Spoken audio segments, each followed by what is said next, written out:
kami kembali. Yari.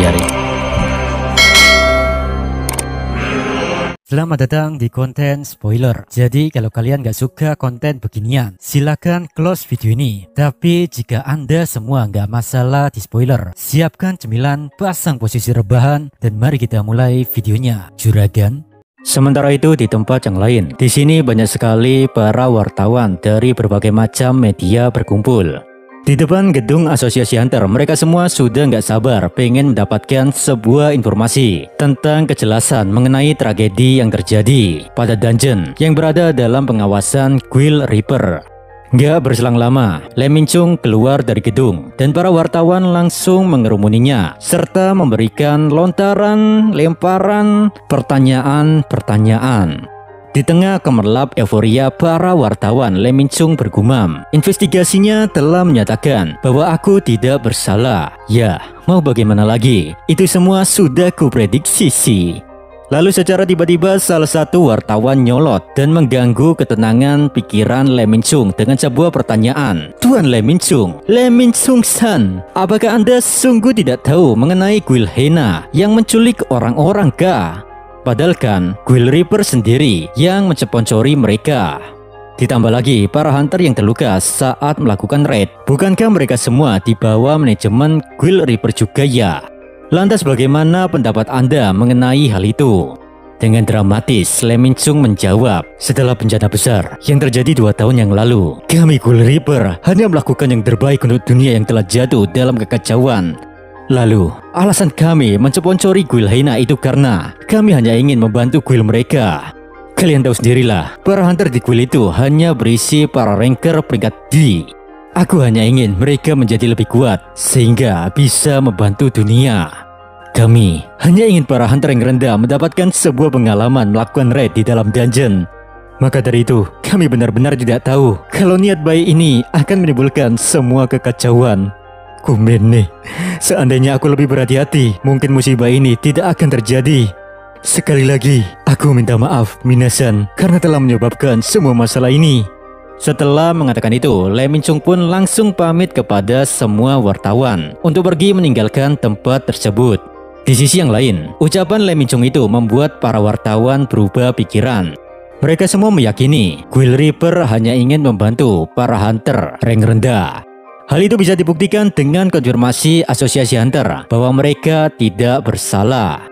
Tanpa semua orang sadari, topeng jahat Lee Min Chung tersenyum menikmati kebodohan para wartawan. Lee Min Chung bergumam, aku adalah mantan bintang top Asia, jadi berakting seperti itu bukanlah hal yang sulit untukku. Akan tetapi, aku tak menyangka Pak Tua Bangka Asosiasi Hunter sialan itu melepaskanku begitu saja tanpa adanya interogasi yang berlebihan. Ya, itu tidak penting juga sih. Sepertinya mereka masih belum tahu bahwa akulah yang mendistribusikan Stardust di pasaran. Di sisi yang lain, tanpa Lee Min Chung sadari, MC kita telah mengawasinya dari kejauhan. Sambil melakukan aksi mengendap-endapnya itu, Suho berkata, jadi orang itu ya yang bernama Lee Min Chung.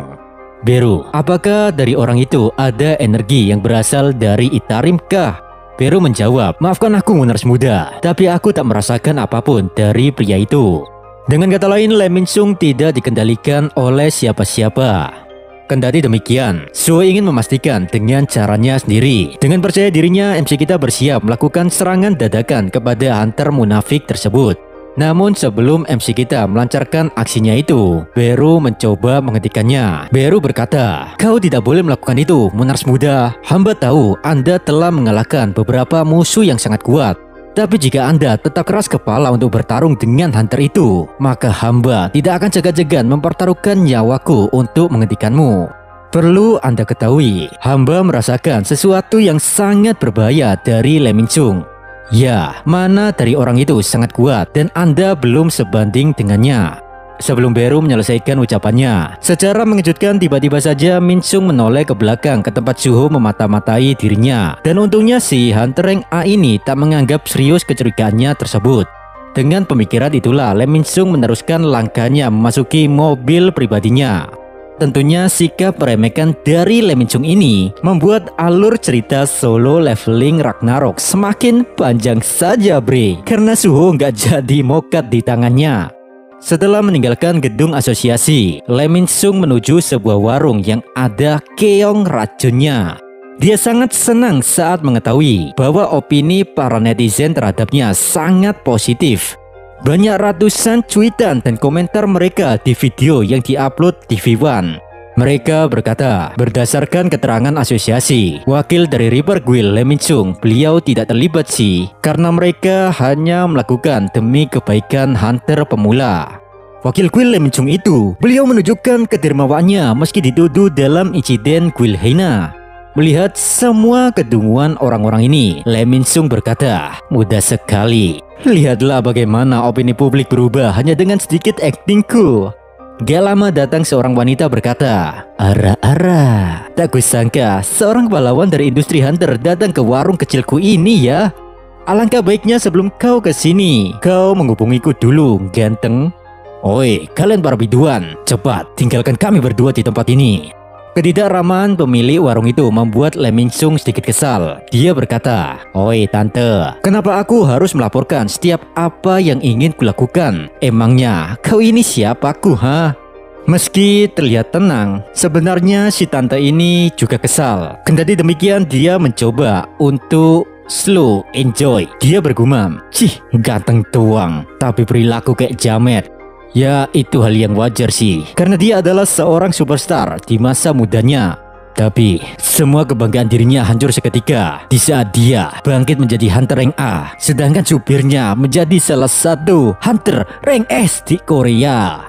Hal itu membuat jiwa Lee Min Chung meronta-ronta bre, karena semua pemberitaan TV nasional berfokus pada supirnya. Dan sejak saat itu, ketenaran dan sorotan publik terhadapnya mulai redup.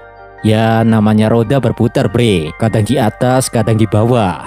Namun, filosofi yang simpel ini tak bisa Lee Min Chung terapkan pada jiwanya.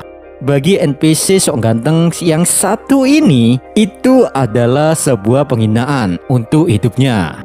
Dan untuk alasan tertentu, Lee Min Chung bergabung ke Guild Reaper yang dibuat oleh sang supir, yaitu Lim Tae-gyu. Lantas di situ si tante berkata, "Kenapa mukamu kusut begitu terus ganteng? Bagaimana kalau kita ngobrol saja tentang bisnis?" Lee Min Chung membalas, "Bisnis apa yang kau maksud?"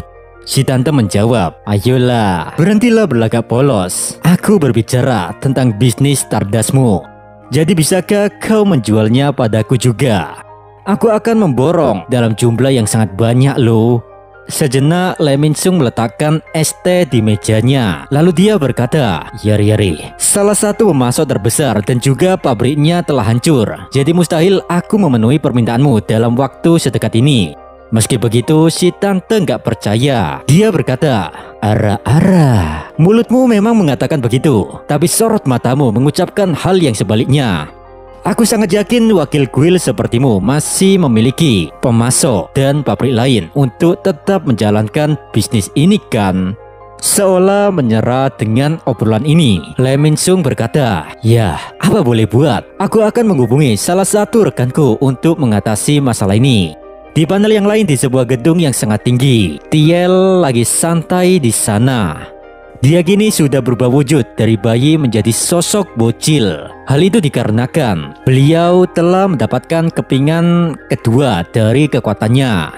Lalu panel berpindah lagi di Shadow Dungeon. Segerombolan goblin mencoba melawan penjajah, yaitu Ezreal dan Grey.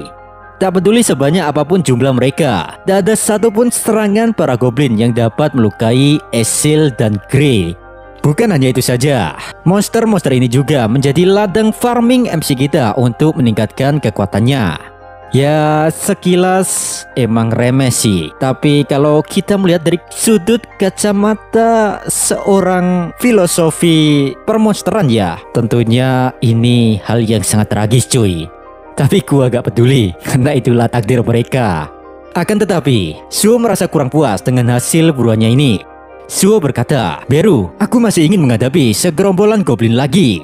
Mendengar itu, Beru bergumam, "Monars muda, Anda tampak merasa gelisah. Sebenarnya, apa yang telah terjadi padamu? Apa ucapanku sebelumnya mengusik ketenanganmu?" Jadi bre, sebelum mereka melakukan farming besar-besaran pada para goblin, mereka semua berkumpul membahas bagaimana cara mendapatkan informasi dari Le Min Chung tentang utusan Itarim. Beru yakin jika berhadapan dengan Le Min Chung secara langsung tanpa persiapan yang matang, itu sangat berbahaya. Lantas saat itu Suho bertanya, Beru, bagaimana caranya untuk mendapatkan informasi dari pria itu?